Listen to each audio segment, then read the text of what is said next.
Bonjour et bienvenue sur musculationprisemasse.com, le site où on vous donne des chroniques quotidiennes sur la musculation et des trucs au gym pour mieux faire vos exercices, prendre plus de masse musculaire et devenir plus fort.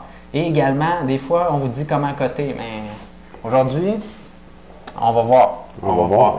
Cette semaine, c'est un blitz sur des réponses aux questions et on reçoit des tonnes et des tonnes de questions sur le site. On privilégie habituellement les questions des membres. Aujourd'hui, on a décidé de prendre une question de non-membres pour donner une petite chance aux personnes qui sont non-membres une fois de temps en temps qu'on réponde à leurs questions.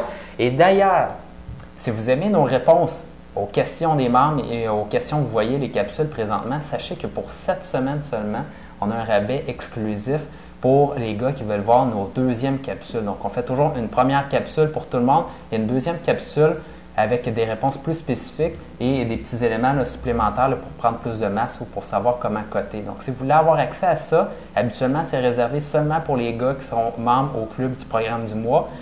Club du programme du mois qui est d'une valeur de 69,95 par mois. C'est ce que les membres payent pour être membres au Club du programme du mois. Et à ce moment-là, tu as un programme, tu as réponse illimitée à tes questions d'entraînement, tu as également la section commentaires en bas ici et tu as le deuxième vidéo à chaque jour qu'on donne une deuxième réponse.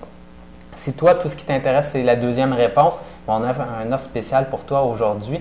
D'ailleurs, cette offre-là existait déjà, elle était à 29,95 mais pour cette semaine seulement, tu peux t'inscrire à 19,95 et ça va être valide pour aussi longtemps que tu le veux. Donc, si ça t'intéresse, ça va te donner accès à toutes les deuxièmes capsules de cette semaine, mais également à toutes les deuxièmes capsules qu'on n'a jamais fait, qu'on a fait finalement sur le site. Donc, si ça t'intéresse de voir ça, d'avoir tous nos trucs, à ce moment-là, c'est possible pour toi. Maintenant, aujourd'hui, on répond à une question de Romain, mais juste avant, vient un petit éclair de génie encore une fois.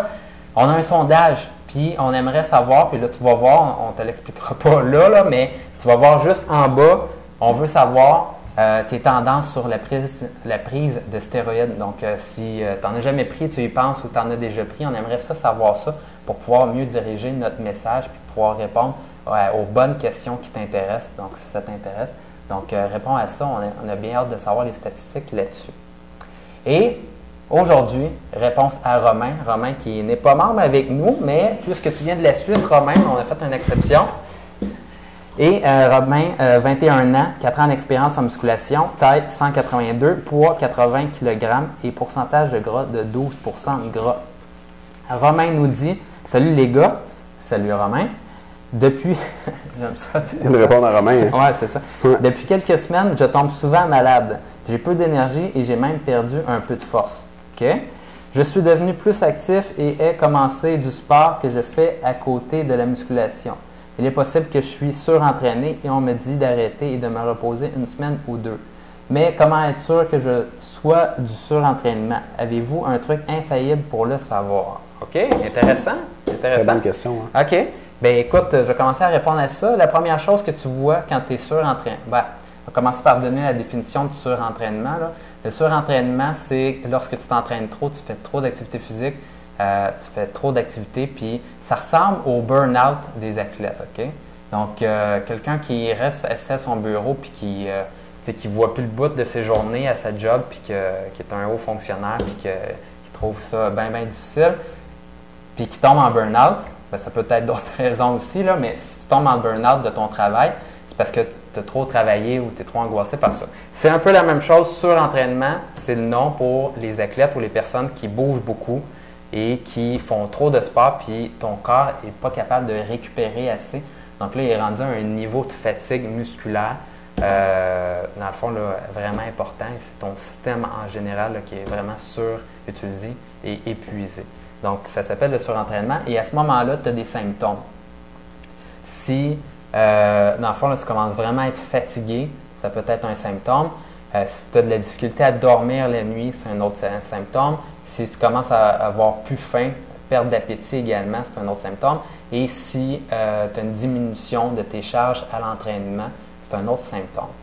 Et c'est pas mal ça. Je mettrais aussi une baisse d'envie de t'entraîner. Ouais. Ça, c'est fréquemment. Là, Si tout à coup, tes entraînements sont plates, tu n'as plus le goût d'y aller, ou même des fois dans les cas plus graves, juste à l'idée d'aller au gym, il te prend un petit genre de mal de cœur désagréable. Là. Ouais. Puis là, tu as beaucoup de chances d'être surentraîné. Moi, j'ai d'autres choses à dire là-dessus, mais si tu veux continuer, vas-y. Oui, mais je vous donnerai une petite anecdote, là, parce que moi, ça m'est déjà arrivé. En tout cas, tu sais, il n'y a jamais personne qui a été diagnostiqué comme tel. Là. Il y a des questionnaires sur le surentraînement qui ont été créés. Puis, je ne sais pas s'ils se trouvent sur Internet. Peut-être assez difficilement. Vous allez trouver la liste de symptômes, mais les questionnaires sont durs à utiliser. Ouais. Puis là, à ce moment-là, tu peux y répondre, puis là, tu vois ton score à la fin, puis là, ça dit tu es surentraîné ou pas. Et là, mais tu sais, tu n'as pas comme prise de sang, il doit y avoir quelque chose qui fait en sorte que tu vois que tu es en grande fatigue. Moi, j'ai de quoi là-dessus. OK, bon, excellent, tu vas couvrir ça. Mais sinon, mon anecdote, c'est que moi, je faisais de l'entraînement pour. On avait des cours d'éduc à l'école, cours concentration football, on s'entraînait. Plus je m'étais pris un entraîneur personnel où je m'entraînais. Puis doublement, mais vu que j'étais un bokeh, puis j'étais vraiment craqué sur l'entraînement, bien, le programme d'entraînement personnel que mon entraîneur m'avait donné, je le faisais en double ou en triple parce que pour chaque série, j'en faisais d'autres pour vraiment tuer mes muscles. Fait que j'étais vraiment plus capable. Vraiment plus capable. La difficulté à dormir, plus le goût de jouer au football, rien de ça. Donc, si tu te reconnais là-dedans. Puis quand tu as arrêté, ça t'a pris combien de semaines à récupérer? Curieux. Ben, c'est une bonne question. Je veux dire, ce que j'ai vu, c'est que j'avais été suspendu à l'école, puis j'avais resté chez nous. Charles. Ouais, c'est ça. Tellement surentraîné, j'avais récupéré, puis j'avais quelqu'un. fait, ouais, il me semble que je me sens bien, là. Okay. Ouais, ça a fait une bonne différence. OK. En fait, dans le fond, juste une couple de jours, mais vraiment d'inactivité complète. Une activité complète. All right. Je peux y aller sur la façon de le mesurer, si on veut.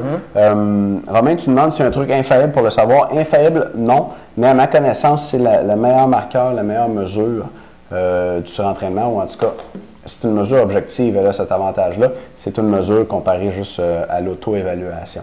Et cette mesure-là, c'est ta fréquence cardiaque de repos le matin.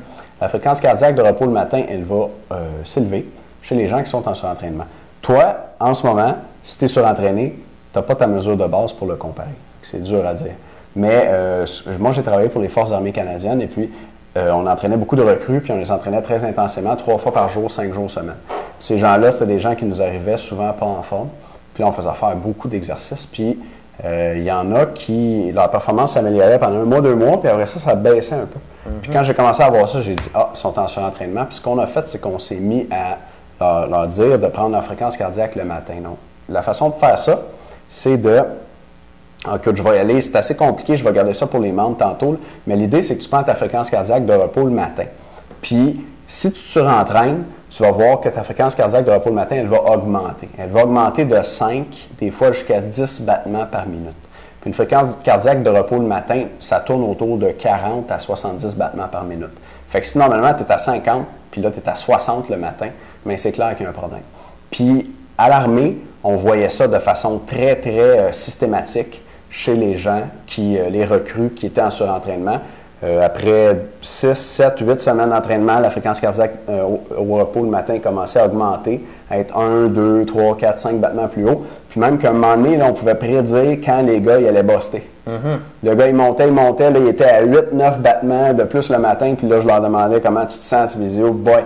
Puis là, je disais avec les autres entraîneurs, lui, la semaine prochaine, il va buster son test ou ça ne marchera pas. Puis effectivement, les gars, ils crashaient, puis on leur donnait congé. Fait que fréquence cardiaque de repos le matin, Romain, si tu cherches sur Internet, tu vas trouver beaucoup de choses là-dessus.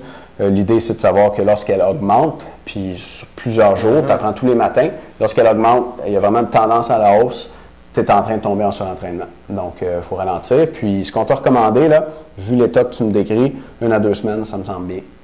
Oui, c'est une excellente solution. D'ailleurs, je vais vous donner ma solution pour faire en sorte que vous ne soyez jamais surentraîné avec votre entraînement. Pas prêt, ça? Moi, j'ai pensé aussi. C'est bon. OK. Cool. Ben, les membres, on vous dit ça dans un instant. Si vous voulez voir la deuxième vidéo, abonnez-vous cette semaine, 19,95 seulement. L'information est en dessous de vidéo. Puis pour les autres, on va se revoir demain. Salut les gars. Merci.